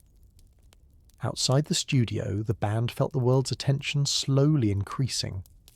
More magazines requested interviews, more stations asked about release dates, and more fans gathered at the entrances of venues where Queen performed. Freddie handled these moments with the same grounded quietness that followed him everywhere. He appreciated the interest, but he always returned his focus to the music, believing that the songs themselves were the true centre of their journey. Their live performances during this period felt noticeably different. The new songs, though still unreleased, carried a certain electricity when played in front of an audience. Even listeners unfamiliar with them could sense their emotional depth. Freddie watched these reactions closely. He didn't need applause to confirm their direction. The attentive silence during softer moments told him everything he needed to know. When the final mixes were completed, the band gathered in the control room to listen once again from start to finish. The lights were dim, the room quiet, and their newest chapter unfolded in waves of harmony, guitar lines, shifting rhythms, and Freddie's voice guiding everything forward. When the last note faded, the silence that followed felt full, not empty, but reflective, like the pause after a meaningful conversation. Freddie exhaled softly, feeling a mixture of relief and gratitude. They had created something honest, something shaped by patience and trust. The label sensed the album's potential immediately. Plans for its release began, and the band found themselves preparing for another cycle of touring and promotion. Freddie accepted these responsibilities calmly, knowing they were part of sharing the music with the world. Yet he also knew that what they had created went beyond commercial goals. It felt like a true expression of who they were becoming, artists stepping confidently into their voice.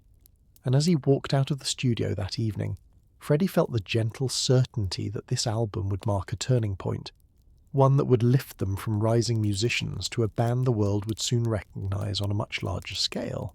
As the release date for the new album approached, Queen stepped into a period filled with both activity and quiet reflection. There were interviews to attend, photo sessions to prepare for, and promotional plans to finalise. Yet beneath all the movement was a calm understanding that they were entering a new stage of their journey. Freddie felt this duality clearly. On one hand, excitement buzzed around them, the sense that something important was about to unfold. On the other, he held onto the quiet centre that had guided him from the beginning, reminding himself that everything meaningful they had created came from patience, sincerity, and trust in the music. When the album finally reached listeners, the reaction was noticeably stronger than anything the band had experienced before. Reviews praised the ambition of the arrangements, the emotional depth of the harmonies, and the boldness of the record's overall sound. Freddie read these words with gentle appreciation. He didn't seek validation, but he felt grateful that listeners connected with what they had tried to express. The real shift, however, came during the live shows that followed.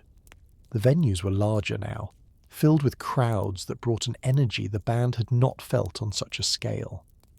When Freddie stepped onto these stages, he could feel the audience's anticipation like a wave, steady, powerful, and warm.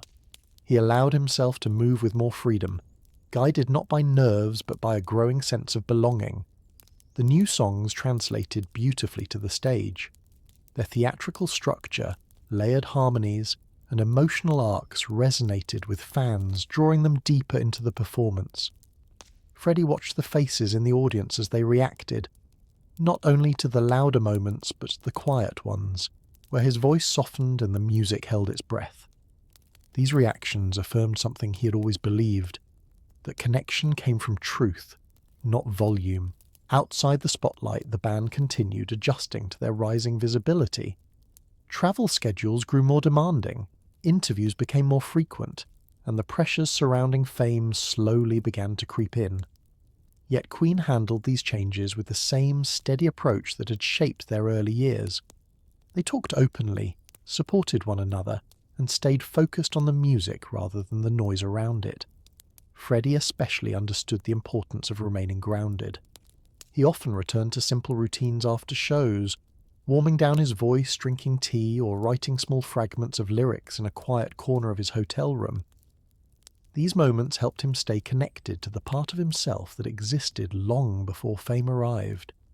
And even as their popularity surged, the band never lost sight of the journey that brought them here. Freddie reflected often on their early days, lugging equipment through narrow alleys, rehearsing in cold rooms, recording in off hours. Those memories reminded him that everything meaningful they had gained came through gradual growth, not sudden leaps. As the tour continued, Queen noticed the growing loyalty of their fans. People travelled from city to city to see them, bringing handmade signs, gifts, and stories of how the music had touched their lives. Freddie cherished these interactions. He didn't crave applause, he cherished connection. And he understood now that their music was beginning to shape something larger than the band itself. A community, a shared emotional space where people felt understood. By the time the tour neared its final leg, Queen found themselves standing at the edge of an even greater horizon. Their new album had not only elevated their sound, it had solidified their place in the music world. And Freddie sensed, with calm certainty, that the next steps they took would lead them into the height of their creative power. As the tour for their latest album drew to a close, Queen found themselves standing in a place they had once only imagined, recognised, respected, and welcomed by audiences far larger than anything they had known before. Yet despite the growing crowds, the louder applause, and the expanding reach of their music, Freddie held on to a quiet gratitude that never left him. He understood that this moment was not an ending but a transition, another step on a path that had always moved gently, consistently, and with purpose. The final shows of the tour carried a special energy. Freddie felt it each time he stepped on stage. The sense that the band was not only performing songs, but sharing a part of themselves that had been shaped by years of patience and dedication. The new album had allowed them to explore wider emotional landscapes, and the audiences responded with heartfelt intensity. Soft moments were met with attentive silence. Powerful moments lifted the room in ways the band could feel in their bones. When the last concert ended and the lights faded, the band gathered backstage in a quiet room, letting the silence settle around them. It wasn't dramatic, it was reflective. They knew they had reached a milestone, one built not by sudden breakthrough, but by steady growth, by the trust they had nurtured in one another, and by Freddie's unwavering belief in the emotional truth of their music. Returning home after the tour brought a comforting stillness. Freddie found himself revisiting journals, melodies, and small lyrical fragments he had written during quiet moments on the road. He realised how far they had come, from dim rehearsal rooms to stages filled with thousands, from hopeful demos to albums that resonated deeply with listeners. Yet even as he acknowledged their achievements, he felt a familiar stirring within him, the desire to keep creating, to keep pushing the boundaries of what Queen could express. The band met soon afterward to discuss their future. Their conversations were filled with ideas, bigger arrangements, bolder themes, new theatrical possibilities. Freddie spoke softly but confidently, sharing visions that felt both daring and sincere. He imagined music that could move between intimacy and grandeur, performances that blended storytelling with emotion, and songs that carried the weight of human experience with honesty. The others listened, recognizing the spark that had always lived inside him. Even now, as fame grew and expectations rose, Freddie remained anchored in the same gentle curiosity that had guided him since childhood. He didn't chase glory. He pursued expression. He wanted to create something meaningful, something that could last beyond the moment. As the band's plans began to unfold, Freddie felt a quiet certainty settle over him. The years ahead would bring challenges, triumphs, and unforgettable experiences, but he trusted the foundation they had built together. Queen wasn't rising anymore. They were ascending toward a chapter that would define them. And Freddie, standing at the threshold of that chapter, felt both humbled and inspired. He looked back at the boy who once practiced piano in a quiet boarding school, at the young man who arrived in England with uncertainty, at the singer who poured his heart into small, dimly lit stages. All those versions of himself had led him here, to a life filled with music, connection, and purpose, and he carried them with him as he turned toward the future. For Freddie Mercury, the journey had never been about fame. It had always been about voice, finding it, nurturing it, and using it to touch the hearts of others. And now, with the world finally listening, he was ready to let that voice rise higher than ever before.